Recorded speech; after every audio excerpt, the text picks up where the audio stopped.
Cumprimento a todos os meus irmãos com a paz de Jesus. Antes de começar, vamos orar. Pai querido que estás nos céus, nos unimos com toda a natureza para louvar e engrandecer o teu nome nesta manhã de sábado. Derrama o Espírito Santo sobre mim e os meus irmãos. Venha falar ao nosso coração através da profecia do Apocalipse. Abre a nossa mente para entendermos a profecia e vivermos como a última geração nesta terra, preparando-nos e preparando um povo para a segunda vinda de Jesus. É em nome de Jesus que pedimos. Amém, Senhor. Um feliz sábado para todos vocês.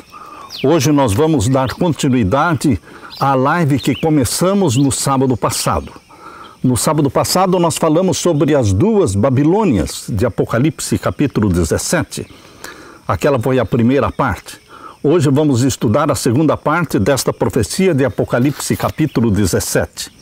Eu peço que você abra a sua Bíblia em Apocalipse capítulo 17, este capítulo que é o mais polêmico do Apocalipse. Existe uma polêmica entre os teólogos sobre este capítulo, esta visão, porque muitos querem jogar isso para o passado, mas esta é uma profecia chamada de verdade presente para os nossos dias. O Apocalipse abre as cortinas do futuro para você e Deus conta para você o que vai acontecer no futuro. Não eram acontecimentos dos dias de João lá na ilha de Patmos no primeiro século. Também não eram acontecimentos do tempo do Egito, da Síria, de Babilônia, da Medopérsia, da Grécia. Não, queridos. As profecias começam nos dias do profeta. As profecias começam nos dias do profeta para a frente. Portanto, as revelações do Apocalipse dizem respeito àquilo que aconteceria na história do mundo e na história da Igreja de Deus, do tempo de João, ou seja, do Império Romano, para frente. Não podemos voltar para trás, tentando colocar na profecia do capítulo 17 aquilo que não está ali.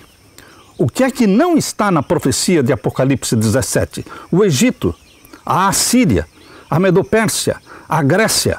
Queridos, estes impérios, grandes impérios mundiais, não estão na profecia do capítulo 17. Porque João viveu no tempo do Império Romano, portanto, dos dias do poder reinante, dos dias do profeta para frente. Por isso, esta profecia diz respeito ao tempo do fim. Ao tempo do fim.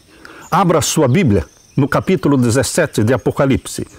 Todos nós já sabemos que um erro leva facilmente para outro erro. Um pecado traz consigo outros pecados. Estou introduzindo esta mensagem hoje afirmando que a rejeição de uma verdade conduzirá à rejeição de outras verdades. Quando nós rejeitamos uma verdade clara e convincente, como essa de Apocalipse capítulo 17, verso 9, o que diz esta profecia de Apocalipse 17, verso 9? Aqui não existe mistério, aqui é claro, porque diz assim, aqui há sentido, quem tem sabedoria, as 7 cabeças são 7 montes, sobre os quais a mulher está assentada. Qual é o mistério que existe aqui? Queridos, essa é uma declaração clara, objetiva, que podemos dizer é irrefutável, porque a maior igreja do mundo, a igreja de Roma, ela tem a sua sede na cidade dos 7 montes. Os próprios jesuítas na Bíblia, Jerusalém, eles reconhecem que os 7 montes mencionados aqui em Apocalipse 17, verso 9, está se referindo à cidade de Roma. Portanto, meus queridos, hoje nós vamos estudar a partir do verso 9 em diante. A cidade dos 7 montes é Roma, historicamente reconhecida por todos os historiadores antigos e também modernos. A mulher está assentada sobre 7 montes. A mulher é a igreja mundial romana que domina sobre os reis da terra. Ela está sentada sobre os 7 montes de Roma. Qual é a dificuldade para entender e aceitar esta verdade profética, esta verdade presente? Infelizmente, A maioria dos teólogos adventistas rejeita a interpretação dada pelo próprio anjo para João, dizendo, não foi o pastor Samuel que falou isto, foi o anjo que disse para João, João, estas 7 cabeças da besta que carrega a mulher, estas 7 cabeças representam os 7 montes onde a mulher está sentada. Eles, os teólogos adventistas, em sua maioria, preferem dizer que os 7 montes são simbólicos. Mas não é isso que Deus está falando em Apocalipse 17, verso 9. Deus está dizendo que as 7 cabeças são simbólicas, mas não os 7 montes. As 7 cabeças são simbólicas, mas os 7 montes são literais. É a interpretação dada pelo próprio Deus. Você e eu e ninguém nesse mundo pode querer interpretar a interpretação. Você não pode pegar uma interpretação dada por Deus e querer interpretar aquela interpretação. Isso é um absurdo. Queridos, você não precisa concordar com tudo que eu prego, mas, por favor, coloque a sua mão na consciência e seja honesto com a Bíblia. Porque a Bíblia está dizendo que a mulher de Apocalipse 17, a grande prostituta, a grande Babilônia, está sentada nos 7 montes. E os 7 montes são os montes de Roma. E ali está comprovadamente o Vaticano. Meu querido irmão, Apocalipse 17 é uma verdade presente. Não era uma verdade presente para o primeiro século, para o tempo de João lá na ilha de Patmos. Era uma profecia para o futuro, mas hoje é uma verdade presente. Você sabia que existe uma verdade presente para cada época? Mas como é isso, pastor Samuel? Sim, existe uma verdade presente para cada época. Isso significa que, se os nossos pioneiros não ensinavam desta forma, ou se os nossos pioneiros não entendiam Apocalipse 17, verso 9, da forma como nós entendemos hoje, não devemos criticá-los, mas também não podemos fechar os olhos, cruzar os braços e rejeitar a revelação progressiva da verdade. Porque a verdade é revelada progressivamente. Sim, a revelação da verdade é progressiva. Preste atenção no texto que eu vou ler para você do livro Evangelismo. No livro Evangelismo, página 296, parágrafo 3, diz assim: cumpre não pensar? Bem, temos toda a verdade, compreendemos as principais colunas da nossa fé e podemos descansar neste conhecimento. A verdade é progressiva, diz a serva de Deus, e precisamos andar em luz crescente. Evangelismo, página 296, parágrafo 3. E ainda, no Grande Conflito, página 297, parágrafo 2. O grande princípio tão nobremente advogado por Robinson e Rogério Williams, de que a verdade é progressiva, de que os cristãos devem estar prontos para aceitar toda a luz que resplandecer da santa palavra de Deus, foi perdido de vista por seus descendentes. Este princípio da verdade progressiva, da revelação progressiva, tão nobremente defendida por Roger Williams e Robinson, foi perdida pelos seus descendentes. Grande Conflito, 297, parágrafo 2. E ainda lemos, no mesmo Grande Conflito, página 143. A oposição é a sorte de todos aqueles a quem Deus emprega para apresentar verdades especialmente aplicáveis para o seu tempo. Havia uma verdade presente nos dias de Lutero, presta atenção. É Deus que está falando no Grande Conflito, página 143, 144. Existia uma verdade presente nos dias de Lutero, verdade de especial importância naquele tempo. Há uma verdade presente para a igreja hoje. Há uma verdade presente para a igreja hoje. Esta verdade presente para a igreja hoje não era uma verdade presente no primeiro século? Não era uma verdade presente no tempo de Martinho Lutero? Não era uma verdade presente nos dias dos nossos pioneiros? mas é uma verdade presente hoje. Eu estou lendo Grande Conflito 143, 144. Há uma verdade presente para a igreja hoje. Os que apresentam a verdade para este tempo não devem esperar ser recebidos com mais favor do que o foram os primeiros reformadores.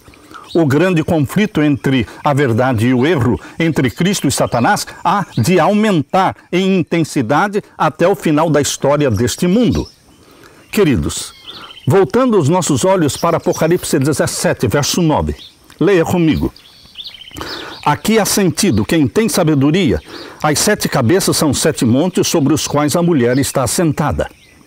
Deus deu a visão no capítulo 17, verso 1 até o verso 6. Quando chegou no verso 7, capítulo 17, verso 7, Deus disse que agora ele explicaria para João o mistério desta profecia, desta visão. Verso 7, e o anjo me disse, por que te admiras? Eu te direi o mistério da mulher e da besta aqui atrás, a qual tem 7 cabeças e 10 chifres. Então, a partir do verso 8, o anjo de Deus começa a explicar para João qual era este mistério. E no verso 9, o anjo diz, João, as 7 cabeças são simbólicas, mas os 7 montes são literais. É exatamente o local geográfico onde está a sede da Igreja Mundial de Roma, onde a mulher está sentada, a grande Babilônia. As 7 cabeças do dragão, que carrega a prostituta, são 7 montes de Roma. Agora, queridos, podemos então avançar para o verso 10. E aqui no verso 10 diz, e são também 7 reis. Queridos, 7 cabeças são simbólicas. 7 montes são literais.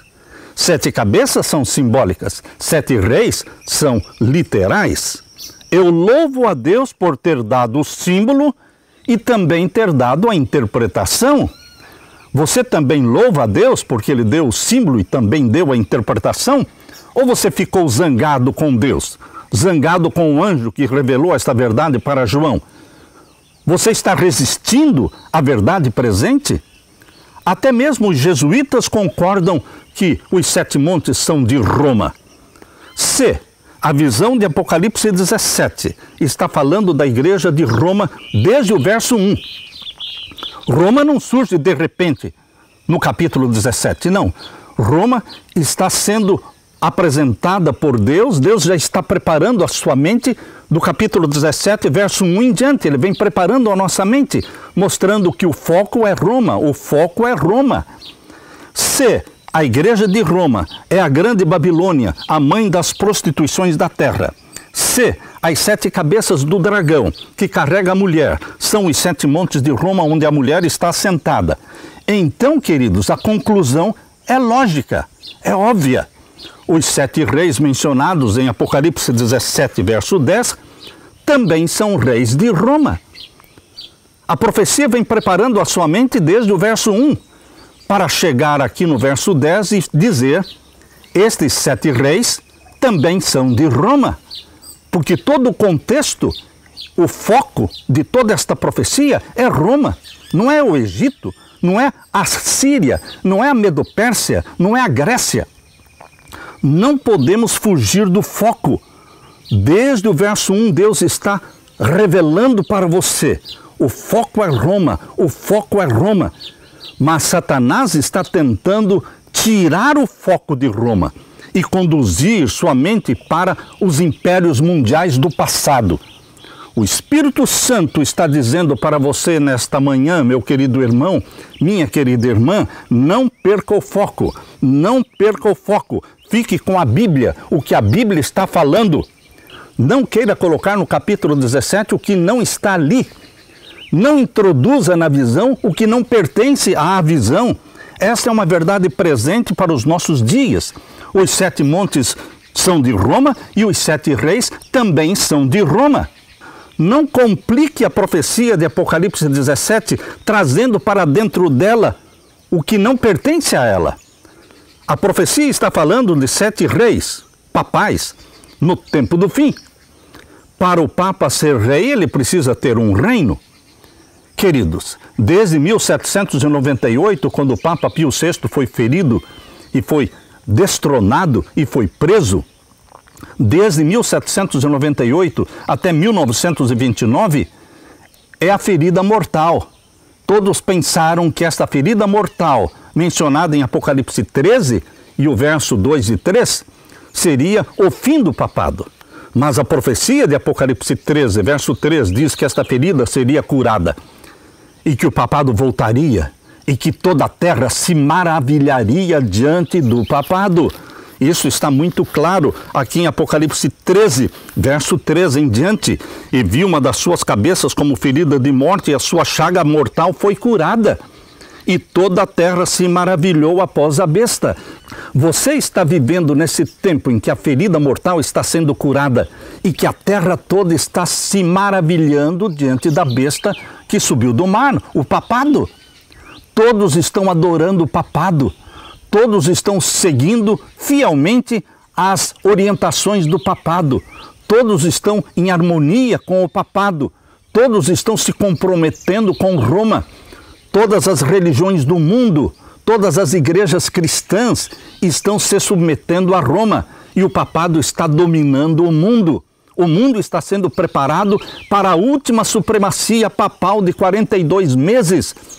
E não sou eu que estou falando, é Apocalipse 13, verso 5, que diz que esta última supremacia papal, após a cura da ferida mortal, seria de 42 meses. Meu querido irmão, aqui a Bíblia está abrindo diante de você as cortinas do futuro. O Vaticano foi reconhecido como um reino no Tratado de Latrão, assinado no ano de 1929. Exatamente no dia 11 de fevereiro de 1929, foi assinado o Tratado de Latrão entre Benito Mussolini, da Itália, e Cardeal Gaspari, representando o Vaticano.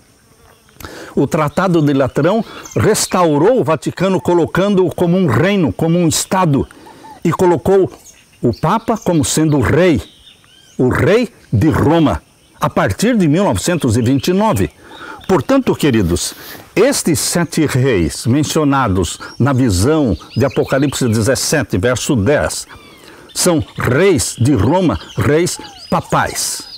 E aqui menciona o verso 10. Continue comigo lendo capítulo 17 e o verso 10. Leia comigo. E são também 7 reis. 5 já caíram, e 1 existe, outro ainda não é vindo, e quando vier, convém que dure um pouco de tempo. Queridos, essa é uma verdade presente, que não foi entendida no primeiro século, não foi entendida durante a Idade Média, não foi entendida em 1844, mas é uma verdade presente para os nossos dias. A profecia ela é entendida quando ela estiver se cumprindo. Quando estiver no processo de cumprimento, ela será entendida. Por isso, meu querido irmão, minha querida irmã, esta profecia começou a ser entendida no tempo do Papa João Paulo II. No tempo de João Paulo II, esta profecia começou a ser entendida. João Paulo II é o 6º Papa desses 7. Das 7 cabeças papais, João Paulo II é a 6ª cabeça. Imaginem, o Papa, para ser rei, tinha que ter um reino. O reino do Vaticano foi criado em 1929 pelo Tratado de Latrão. De 1929 para frente, os papas são reis. E, queridos, o Papa que estava reinando em 1929 era o Papa Pio XI. Depois veio o Papa Pio XII, o segundo dos 7. Depois veio o Papa João XXIII, o terceiro dos 7. Depois veio o Papa Paulo VI, o 4º dos 7. Depois veio João Paulo I, o 5º dos 7. Depois veio João Paulo II, o 6º Papa dos 7. E depois de João Paulo II veio Bento XVI, o 7º Papa, a 7ª cabeça papal. E Bento XVI renunciou e entrou então o Papa Francisco, que faz parte da 7ª cabeça. A 7ª cabeça foi partilhada por 2 papas, porque o Bento XVI renunciou e o Papa Francisco passou a fazer parte da sétima cabeça. Meu querido irmão, nós estamos vivendo no cumprimento desta profecia de Apocalipse 17, verso 10. Começou a ser entendida no tempo da sexta cabeça papal, João Paulo II. 5 já tinham se passado. E agora estamos na última cabeça papal. Começou com Bento XVI, continua com o Papa Francisco, e se o Papa Francisco renunciar? O chefe da Igreja Católica, o Papa Francisco, revelou neste domingo que assinou uma carta de renúncia há quase uma década. De acordo com o Santo Padre, o documento deve ser usado caso sua saúde se torne um impedimento para o desempenho de suas funções. Francisco, que acabou de completar 86 anos, já havia dito que deixaria o papado se problemas médicos o impedissem de fazer seu trabalho. Mas essa foi a primeira vez que ele admite a assinatura de um texto sobre sua intenção. Francisco explicou que assinou e entregou a carta em 2013 ao então secretário do Estado do Vaticano, cardeal Tarcísio Bertone, antes dele se aposentar. A declaração do pontífice ocorreu durante entrevista ao jornal espanhol ABC. Francisco tem dificuldade para andar devido a um problema inoperável no joelho que o obrigou a usar uma cadeira de rodas nos últimos meses. Ele também teve que cancelar ou reduzir as atividades várias vezes no ano passado devido à dor. Em uma entrevista em julho, ele reconheceu que precisava desacelerar. E se o Papa Francisco renunciar? Vai entrar outro Papa ainda na sétima cabeça? E se o Papa Francisco não renunciar e morrer? Então acaba a sétima cabeça e então vem o oitavo poder, que é o próprio Satanás personificando Cristo. Porque aqui menciona, queridos, no capítulo 17 e no verso 11, e a besta que era e já não é. Esta aqui é a besta do abismo. A besta que era e já não é também o oitavo, e é dos 7, e irá à perdição, e vai à perdição. Queridos, esta besta que vai à perdição é a besta do abismo, mencionado aqui no capítulo 17 e no verso 8. A besta que viste foi e já não é, e há de subir do abismo e irá à perdição. A besta do abismo não é a besta que subiu do mar. A besta do abismo não é a besta que subiu da terra. A besta do abismo é a original, é o próprio Satanás, que foi lançado do céu para o abismo. E durante os 1000 anos ele vai ser lançado no abismo. Por isso ele é conhecido como a besta do abismo. A besta do abismo é Satanás, o dragão com 7 cabeças, que carrega a mulher. Esta besta do abismo vai personificar Cristo aqui na terra. Jesus disse, lá em Mateus capítulo 24, que viriam falsos cristos, falsos profetas, e que, se possível, enganariam até os escolhidos. Então, Satanás vai personificar Cristo na terra, sendo o oitavo poder. Não é o oitavo rei, é um oitavo poder. Capítulo 17 e o verso 11. E a besta que era e já não é ela também o oitavo. Oitavo o quê? O oitavo poder. E é dos 7. Por que é dos 7? Porque reinou através das 7 cabeças papais. Todos os papas, eles representam aquele que é o inimigo de Deus, que é Satanás. Queridos, eles se intitulam vicários filii Dei, eles se intitulam substituto do Filho de Deus na terra e aceitam ser adorados, aceitam ser beijados, aceitam ser carregados. Queridos, eles aceitam adoração e pretendem mudar a lei de Deus, e mudaram a lei de Deus, tirando o sábado, o santo dia do Senhor, e colocando o domingo como dia de guarda, e o mundo todo está aplaudindo. Queridos, este poder papal somente representa Satanás. A besta que subiu do abismo é o próprio Satanás, que usa a besta que subiu do mar, o poder papal, que usa a besta que subiu da terra, os Estados Unidos da América do Norte. Queridos, esta besta que subiu do abismo e que vai ser lançada no abismo, durante os 1000 anos estará no abismo, para que no final dos 1000 anos seja queimado.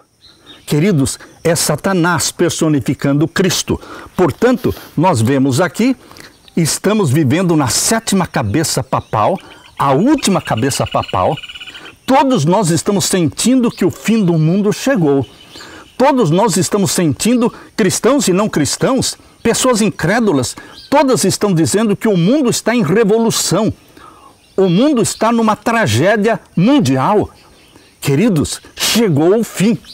Bendito seja Deus que nos revelou a todos nós que esta é a última cabeça papal.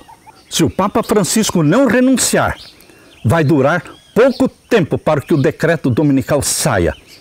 E então haverá uma supremacia papal do tempo do fim, de apenas 3 anos e meio literais. E então o papado será derrubado. Meu querido irmão, Jesus Cristo vai voltar. Não no momento em que o papado cair. Nós não sabemos o dia e a hora da volta de Jesus, mas a 7ª cabeça indica que a volta de Jesus está próxima. Não existe uma 8ª cabeça, não existe um 8º rei. O que existe é um 8º poder, que é o próprio Satanás personificando Cristo. Meu querido irmão, Jesus está voltando. Nós estamos nos preparando para a volta de Jesus Cristo para os próximos anos, para os próximos poucos anos. Temos que levantar a nossa cabeça para o alto e dizer: ora vem, Senhor Jesus Cristo. Volte logo para nos buscar. Nós, os filhos de Deus, que guardamos os mandamentos de Deus e que temos a fé de Jesus Cristo, estamos preparando a nossa família e preparando o mundo para receber Jesus Cristo em glória e majestade. Deus quer abençoar você, meu querido irmão, minha querida irmã. E Deus quer usar você para que você pregue esta verdade presente, dizendo: chegou o fim do mundo, chegou o momento em que a ferida mortal será curada do poder papal e o decreto dominical será implantado e o povo de Deus será perseguido. Mas os anjos de Deus vão nos proteger, os anjos de Deus vão nos cercar. Deus está olhando para você como a menina dos seus olhos. Descanse nos braços de Jesus Cristo, confiando nele, porque ele não abandona os seus filhos. Quem estiver ao lado de Jesus Cristo será vitorioso juntamente com Jesus Cristo, diz Apocalipse 17 e o verso 14. Estes combaterão contra o Cordeiro, e o Cordeiro os vencerá. Ele é o vitorioso, porque é o Senhor dos senhores e é o Rei dos reis. Vencerão os que estão com ele. Eu e você estamos com ele, com Jesus Cristo, o vitorioso. Chamados, eleitos e fiéis. Você e eu, nós somos eleitos e fiéis. Deus derrame o Espírito Santo sobre você. Que você se regozije com a verdade revelada por Deus na profecia. E que você prepare a sua família para a volta de Jesus. E que você diga: ora vem, Senhor Jesus. Deixe-me orar com você. Pai querido que estás nos céus, obrigado por esta profecia tão clara, tão convincente. Derrama o Espírito Santo sobre mim e os meus irmãos. Abre a nossa mente para entendermos esta verdade presente para os nossos dias. Ajuda-nos a pregar esta mensagem. Ajuda-nos, Pai, derramando o Espírito Santo sobre nós, para que preparemos o mundo e preparemos nossa família para receber Jesus Cristo em glória e majestade. Em nome de Jesus que pedimos. Amém, Senhor, e amém. Deixo com você, meu querido irmão, minha querida irmã, a paz de Jesus. Amém.